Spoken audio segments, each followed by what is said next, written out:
So good afternoon. As a continuation of the laser safety lecture, we are going to be now talking about the we're going to show you all the components related to laser safety on the machine itself. So here you have two machines. One is the 810 nanometer diode laser and other is the 940 nanometer diode laser.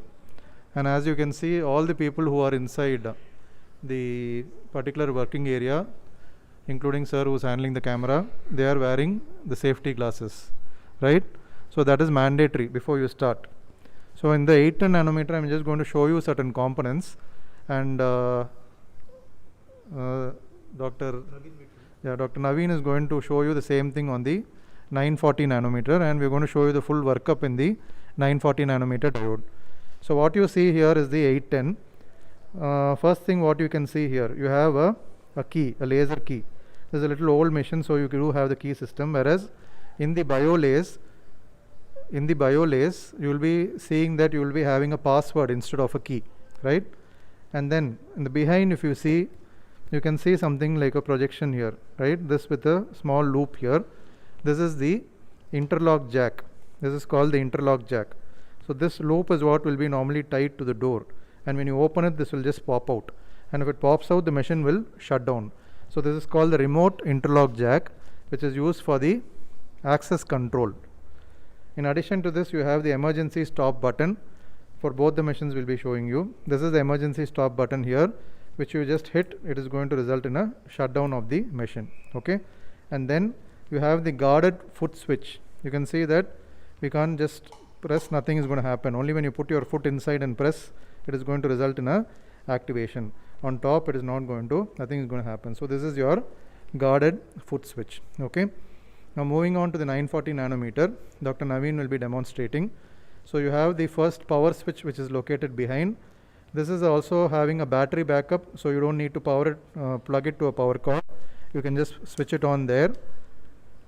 Yes, and this is the system's startup for this. Where it happens is to check whether there are any errors are there, and this is your passcode. You know, the key which you have to enter for you to know that as one. Now when you do this, you find that some orange light has come there. This orange light, what you see is the standby mode. Okay, that is your standby mode. Now sir is going to just press any one setting, sir. Yeah. So that gives you some presets in which the machine is one can be set. Now this is going into the ready mode. It is not active yet, but once it goes into the ready mode, you can see that you get the aiming beam which is on here. You can see the aiming beam which is on here. And BioLace also has a guarded foot switch. This is actually paired with these one, not a wire-based system. The older version had a wire-based system. This is a paired system. And when sir presses this, it will start activating there. Now we are going to show you the test firing of a laser, how a test firing is going to be done. So sir is going to take an articulating paper, and in non-contact mode, sir, no, just go out of initiation for this one, just say okay. Okay, only can you go back? Go back. Yeah, just take some other thing. Anything you want in this initiation, huh? Without initiation, let's go for some root canal disinfection or something. Whitening. Whitening, okay, fine. This will be too much of power. Then we'll go the ulcer. A soft tissue you go. Ulcer college. Have this ulcer. No. Go for endo, sir. Okay. Endo says E2. We are not using a E2. We are using a E4 tip just to show you the initiation part alone. Okay. I am going to increase the power intentionally in this at 1 watt. We are in a continuous wave mode, and sir is now going to show you how the, not the initiation, the test firing of this is going to happen, right?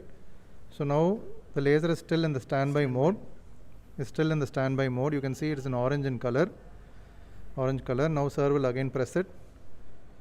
It goes to the green color, which indicates that it's gone to the ready mode, and sir is going to do in a non-contact mode. In non-contact mode, just press, keep it little away, sir, and then just press. No need to contact, sir, just keep it little away. Yeah. So you are able to see the change there. Can you stop, sir? Yeah. So you can see that there is a change. Can you see that? There is one light spot and then there is a darkening spot in that particular area. So this indicates that the beam is actually working. Okay. So this is not because of the red light. This is because of the laser, which is 940 nanometer, which is infrared, which cannot be seen. So in a non-contact mode, you have to do the test firing. Whereas the next step, what the test initiation means, you can just do it with this. Yeah. Keep it in contact, sir, for 2 seconds at least. Okay. So now sir is going to do initiation. Just keep it in contact, sir. Yeah. Full contact. Yeah. Not like that. When I use it, just keep pull in and out. Yeah. So you can see a flashing yellow light, right? That yellow light flashing is the initiation. So initiation means what will happen is the beam will work towards the tip alone. It doesn't get transmitted anymore. When it's used in contact mode, it will work at the site where you are working on the tissue. So you always do initiation for procedures which involve a contact. Okay. Whereas you don't initiate the tip for procedures which do not involve contact. For example, you want to do a root canal disinfection, we do not initiate.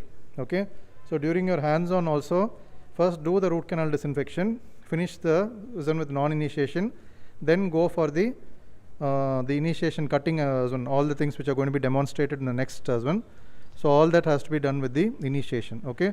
So non-cutting, you always go for non-initiation of the tip. Okay. Whereas cutting, you can go for the initiation of the tip.